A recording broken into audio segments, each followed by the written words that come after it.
le français. Alors, réaction quand vous voyez effectivement le camp de Trump réagir comme ça, que ce soit en Floride ou ailleurs, voilà, avec des cloches faisant du bruit, laissant éclater sa joie, Mais ça vous désespère? comment vous dire que ce matin, en fait, j'avais prévu plein de choses à dire ce matin et en me levant, je me suis dit, qu'est-ce que je peux dire?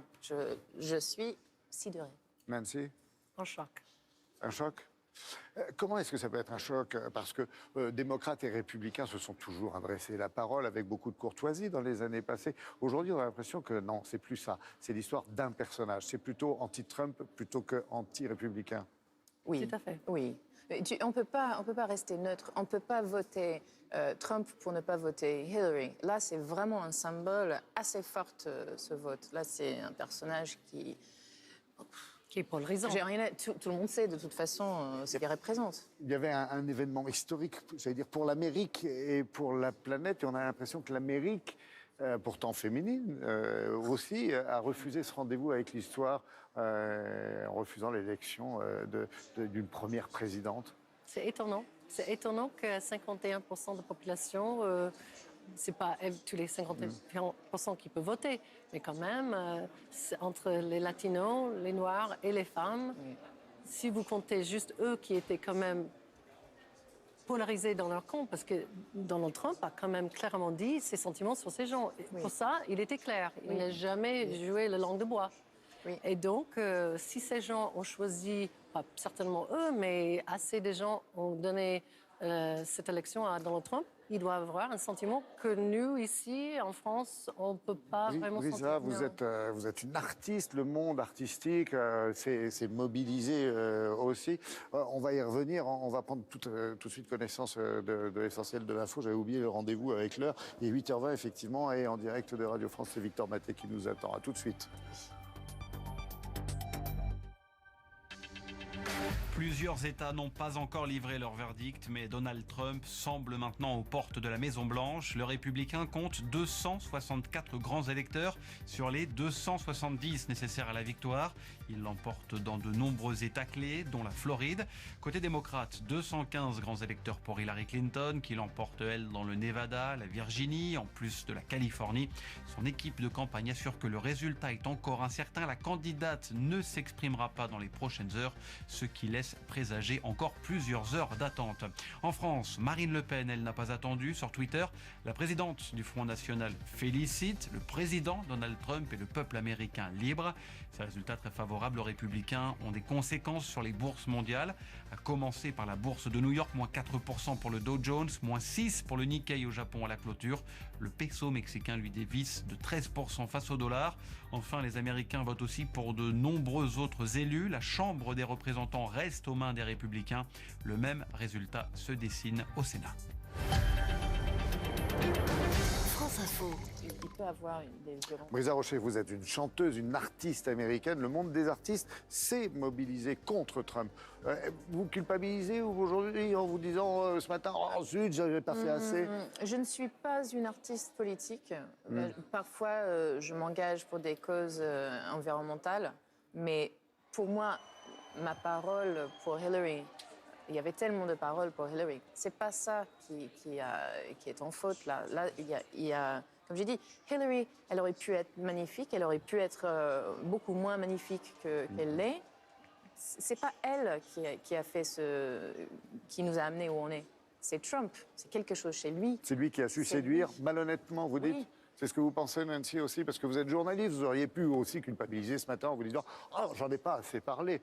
Écoutez, d'après Donald Trump, on a trop parlé. C'est-à-dire que Oui, c'est lui, vrai. il est accusé d'être son ennemi numéro un. C'est normal. Je crois que ce n'est pas l'élite, ni la presse, ni les intellos, les artistes qui ont fait ça. C'est le peuple américain, d'un certain sens, qui en a marre.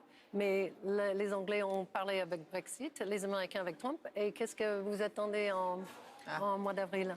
Eh oui, la France aussi se pose des questions. On en parlait, on l'évoquait avec le ministre des Affaires étrangères qui est venu sur le plateau tout à l'heure, effectivement. Je crois que votre électorat américain s'est décomplexé aujourd'hui avec la parole de Trump. Est-ce que vous avez l'impression, malgré tout, que l'Amérique a un businessman qui risque de prendre, qui pourrait prendre, j'ai dire, les rênes du pays. L'Amérique aime s'enrichir. Elle devrait malgré tout se dire, avec cet homme-là, on va aller plus loin. Regarde les marchés, ils sont chutés totalement à leur enrichir. À l'annonce de Trump, il y a c'est beaucoup de vrai. gens qui sont beaucoup plus pauvres aujourd'hui qu'hier.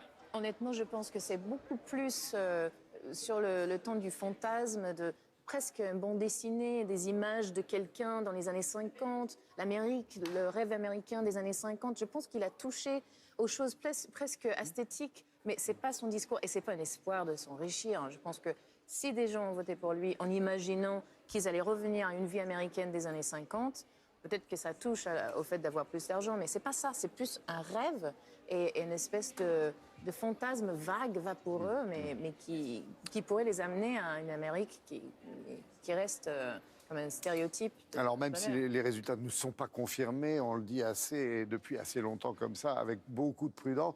On le voit sur ces images, regardez sur quelques écrans, voilà, c'est au QG d'Hillary Clinton à New York. Bah écoutez, la salle se vide tout simplement. Ah ouais, non. Je crois qu'elle a demandé aussi aux uns et aux autres de ne pas faire de déclaration parce qu'on attend le dépouillement d'absolument toutes les urnes. Oui. Donc voilà, il en est ainsi. Il est 8h24 minutes et nous allons faire un petit tour du côté de Sciences Po Paris parce qu'à Sciences Po, on a eu, j'allais dire, une élection quasi en direct avec les moyens de la suivre et de s'y intéresser, Françoise Vallée.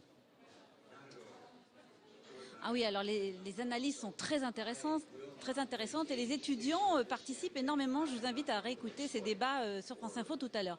Alors je suis avec Nona Meyer, qui est donc chercheuse en sciences politiques.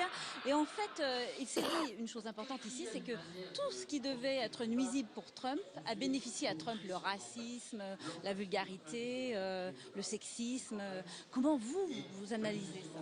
Bon, parce que les mêmes choses qui sont rejetées par le camp démocrate vont être des atouts aux yeux de ceux qui votent pour lui. Pourquoi? Parce que dans un pays où il y a une désaffection énorme à l'égard de la classe politique, des élites, du système, le sentiment que les inégalités augmentent, le sentiment que l'Amérique n'est plus ce qu'elle était, Donald Trump, avec tous ses excès, ses exagérations et ses outrances, incarne quelqu'un qui va rendre son prestige à l'Amérique, qui tape sur la table. Sa force, finalement, c'est de n'être pas du sérail. Ça veut dire que ces excès sont devenus une arme politique? Absolument, il s'en sert exprès.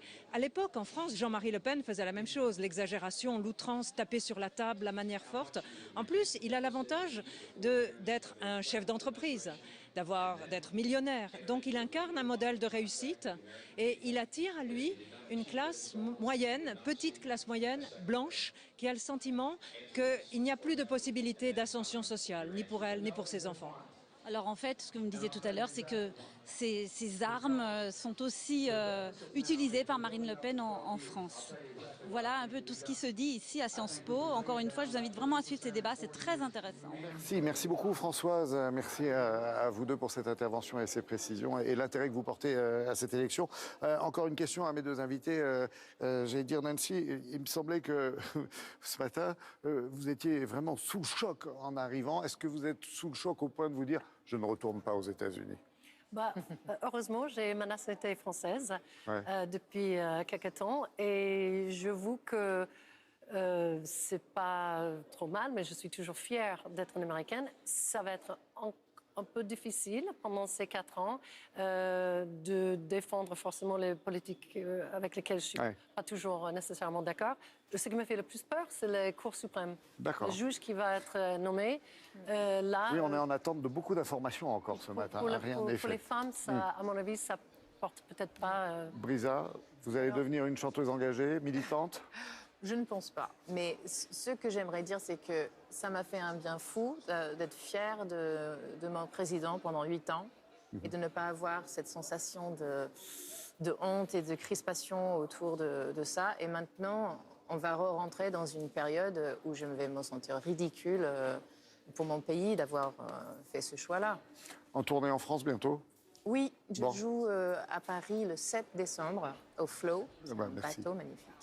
Très bien, merci Brisa Rocher, merci Nancy et Dimitri d'être venus nous rendre visite sur le plateau de France Info. Restez avec nous les uns les autres parce que si Donald Trump doit s'exprimer, et c'est en fonction bien sûr de la confirmation des résultats qui sont toujours à l'étude, on attend toujours avant de confirmer. Voilà, et s'il doit parler, ça sera forcément sur le canal 27 de la TNT. Tout de suite, des prévisions météo de Valérie Maurice, suivi du journal de Karine Bastrégis. Ensuite, vous attendez ce rendez-vous avec impatience, je le sais. La bande Apathy reçoit Dominique de Villepin. On se retrouve aux alentours de 9h. À tout à l'heure.